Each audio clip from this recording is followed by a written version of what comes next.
এরপর এগুলো নিয়ে বিভিন্ন সংবাদ মাধ্যম, গণমাধ্যম এবং যোগাযোগ মাধ্যমে প্রায় সবাই পোস্ট করছি, বিভিন্ন জায়গায় দেখছি এবং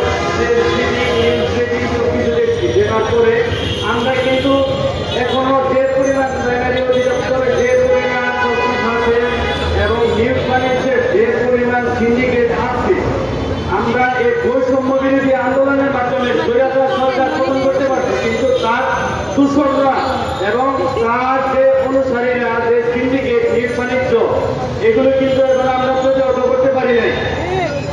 এর মাধ্যমে সামনে এখন আমরা যারা আছি, চাকরি প্রত্যাশী যারা আছি, আমরা যারা শিক্ষার্থী আছি, যারা বৈষম্য বিরোধী আন্দোলনে যারা ছাত্র আছি, আমরা কিন্তু আমাদের একটা কেরিয়ার আছে, প্রায় সবারই আমরা চাই আমরা আমাদের একটা পজিশন চাই, আমাদের চাকরি বাকরির প্রয়োজন আছে।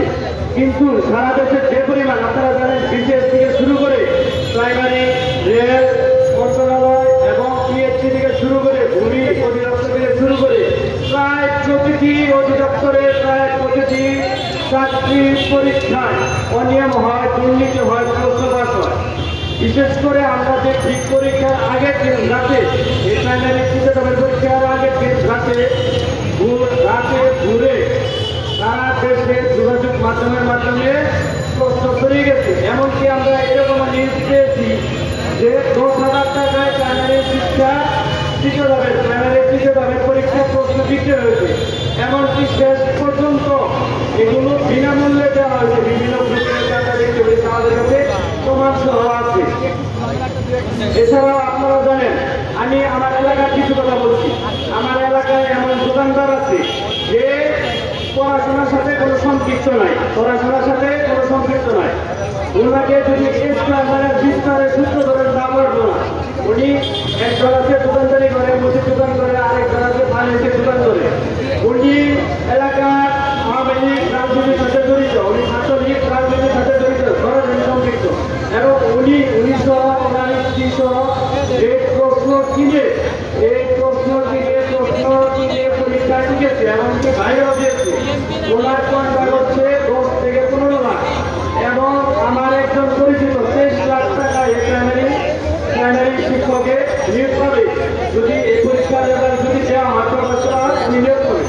তাহলে সারা বাংলাদেশের কাছে আমার প্রশ্ন, এই একজন শিক্ষক যদি আপনারা সারা দেশে খেয়াল করুন, দেখুন আমরা যে আমরা কিন্তু আমাদের হাতে তৈরি হচ্ছে, আমরা প্রাইমারি শিক্ষক প্রাইমারি স্কুল থেকে আমরা হাতে করে নিয়ে আসছি। এখন আমরা যে পরিমাণ আগে প্রাইমারি স্কুলে যে পরিমাণ আমরা স্কুলে যে পরিমাণ স্টুডেন্ট ছিলাম, এখন কি সারা দেশে এই পরিমাণ স্টুডেন্ট আছে? আগে আমাদের স্কুলে প্রাইমারি স্কুলে ক্লাস শুরু হওয়ার আগে আমাদের রেলি হতো, পিটি হতো, ক্লাসে স্কুলে গমগম একটা পরিবেশ থাকতো, সবার মধ্যে একটা আমেজ থাকতো। এখন দেখুন প্রায় শিক্ষা প্রতিষ্ঠানই একদম মরার মতো, কোনো স্টুডেন্ট নাই। অধিকাংশ স্টুডেন্টই নুরানি মাদ্রাসা, কমি মাদ্রাসা এগুলোর দিকে ধাবিত হচ্ছে। এই সরকার কিন্ডারগার্টেনের দিকে ধাবিত হচ্ছে। এই সরকার বিগত সালে আমরা প্রাইমারি শিক্ষা ব্যবস্থায় যে পরিমাণ কোটি কোটি টাকা বিনিয়োগ করেছি, যদি এখন প্রাইমারি